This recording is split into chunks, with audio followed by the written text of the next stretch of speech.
Bismillahirrahmanirrahim. Faslun. Hari ini kita membicarakan tentang tata cara sholat berjamaah. Sebelum kami masuk ke pasal ini, begini ya. Apa sih keutamaan sholat berjamaah itu dalam kitab yang ada di depan ini? Banyak sekali kan. Bagaimana ulama menguraikan ya dalam hadis Rasulullah SAW bahwa sholat berjamaah itu lebih baik daripada 27 kali lipat. Bukan hanya itu. Ternyata keutamaannya kalau baca di himpunan Fadilah Amal ini, begitu banyaknya keutamaan yang Allah berikan kepada seorang yang melaksanakan sholat berjamaah.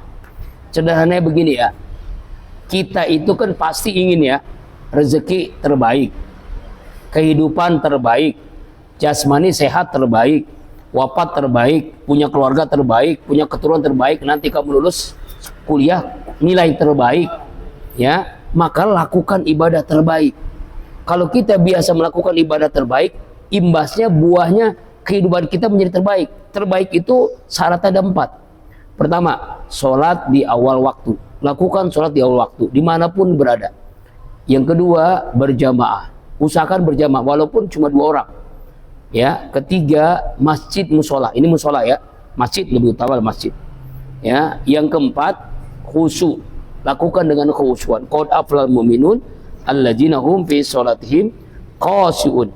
Sungguh beruntung, sukses orang yang melakukan khusyuk dalam sholatnya. Nah, misalnya nih di dalam kitab Fadilah Amal, keutamaan keuntungan sholat berjamaah halaman 295. Di sini bagaimana dijelaskan secara terperinci keutamaan yang luar biasa yang didapatkan bagi orang yang melakukan sholat berjamaah. Ya, diantaranya yang mungkin hadisnya panjang, tapi paling tidak Abi menjelaskan secara global saja ya, bahwa Allah akan memberikan kepada orang yang sholat berjamaah itu nanti ya man sarrahu ayyulqa badan musliman falyuhafiz ala haula'i shalawatu khamsu yunadi bihinna. Siapa orang yang ingin berjumpa dengan Allah di hari kiamat, ia menjaga sholatnya 5 waktu di tempat ajang yang dikumandangkan. Ajang dikumandangkan itu di mana? Ya kelakuan di situ. Ya, pahalanya 27 kali lipat. Misalnya kita isya berjamaah 27 kali 4 rakaat itu.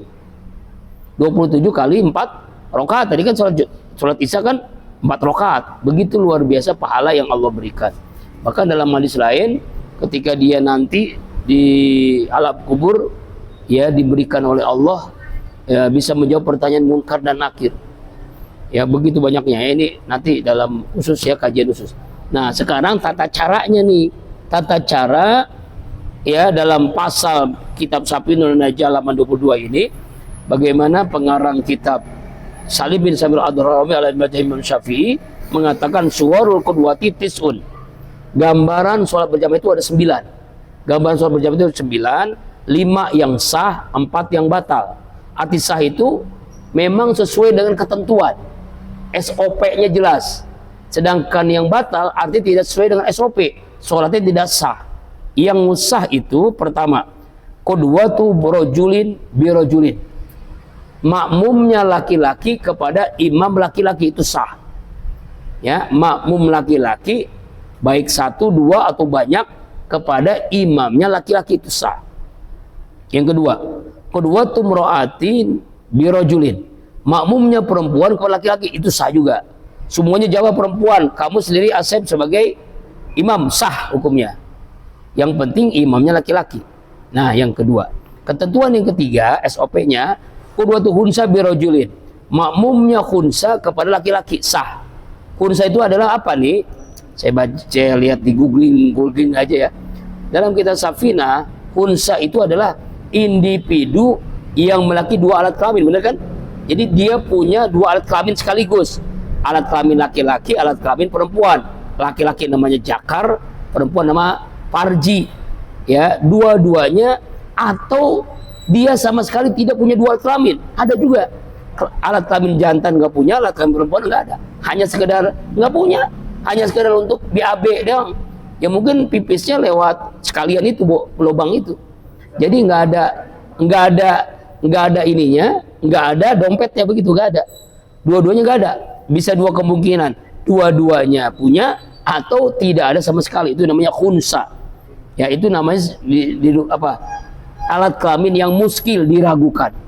Ya, ada dua ya dalam ilmu fikih. Ya, pertama khunsa wadi. Khunsa wadi itu artinya khunsa yang dapat ditentukan jenis kelamin. Misalnya begini, dia punya dua alat kelamin, lalu dia pipisnya itu kelamin yang mana, laki-laki atau perempuan. Kalau ketika dia pipis yang pertama keluar air kencingnya itu laki-laki, berarti dia dikategorikan sebagai laki-laki. Kalau dia pipisnya alat kelamin perempuan, berarti perempuan. Tapi memang ini 1.000.001, jarang banget. Ya, silakan. Kalau yang kan ada ya. yang perempuan ada laki-laki. Ya. Kalau yang laki-laki yang keluar kencing duluan kan? Ya. Nah, jadi itu bisa ditutup memang kalau yang. Ya, walau alam. Dan jadi begini. Jadi dia boleh dioperasi, ya dioperasi. Kalau dia kencingnya laki-laki, maka yang alat perempuan itu dioperasi.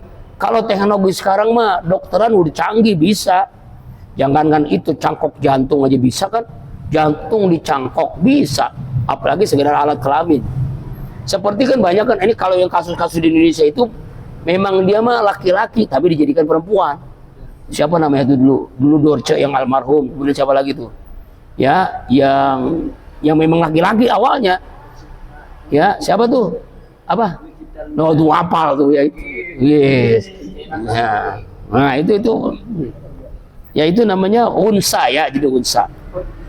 Ya, unsa kalau dalam bahasa fikih unsa. Ya, khunsa. Jadi makmumnya hunsa dengan laki-laki itu boleh sah. Kemudian kedua tumratin bi hunsa, makmumnya perempuan, imamnya hunsa, boleh sah. Wa qurratu muratin bi imratin, makmumnya perempuan, imamnya perempuan juga sah. Makmum perempuan, imam perempuan juga sah. Itu 5 yang sah. Lalu 4 yang batal, artinya tidak sah ya untuk menjadi tidak sah dalam sholat berjamaah. Pertama, qudwatu rajulin bi imratin, makmumnya laki-laki, imamnya perempuan. Contoh misalnya kan dulu ada tuh Islam liberal, feminisme. Perempuan hafal Quran, ahli tafsir, ahli hadis, ahli fikih. Laki-lakinya bodoh semua. Itu walaupun begitu tetap tidak sah. Ya, tidak sah perempuan jadi imam. Ini ketentuan pokok nih. Jangan sholat itu kan ibadah mahdoh. Ibadah mahdoh qat'i dilalah. Ketentuan yang sudah pasti yang tidak bisa diragukan, tidak bisa direkayasa. Misalnya jumlah rakaat sholat itu nggak boleh dirubah-rubah. Zuhur 4, subuh 2. Zuhur kan capek, kok 4 rakaat. Subuh kan kuat, kenapa 2 rakaat? Nah, itu udah ketentuan Allah yang menentukan. Istilahnya namanya qat'iyud dilalah. Ibadah mahdoh itu tidak bisa direkayasa. Harus Allah yang menentukan sebagai penentu syariat. Itu ya tuh. Jadi laki-laki makmum, perempuan imam tidak sah. Yang kedua, makmumnya laki-laki, imamnya khunsa waria, tidak sah juga. Yang ketiga, makmumnya khunsa, imamnya perempuan, nggak boleh. Makmumnya khunsa, imam perempuan juga tidak sah. Yang terakhir, makmumnya khunsa, imamnya juga khunsa, nggak boleh. Nggak boleh, khunsa, makmum dan imam nggak boleh. Jadi dua-duanya nggak boleh tuh. Ya, kira-kira udah paham juga? Ini ketentuan Allah yang menentukan. Jadi saya sekali lagi, dalam ibadah namanya qat'i dilalah. Dalam ibadah namanya ketentuan yang sudah tidak bisa diganggu-gugat. Jadi harus kita ikuti aturan baku. Ya, tidak boleh rekayasa. Beda dengan fikih muamalah seperti masalah bank, masalah digital, uang elektronik, ya kan? Misalnya kemarin itu zakat, infak dengan transfer boleh enggak? Itu namanya fikih muamalah, bisa sah ya sesuai dengan ketentuan ya, ketentuan ya. Jadi kalau ibadah badoh nggak bisa. Benar-benar bisa dipahami ya. Wallahu a'lam bishawab. Hari ini satu kita baca.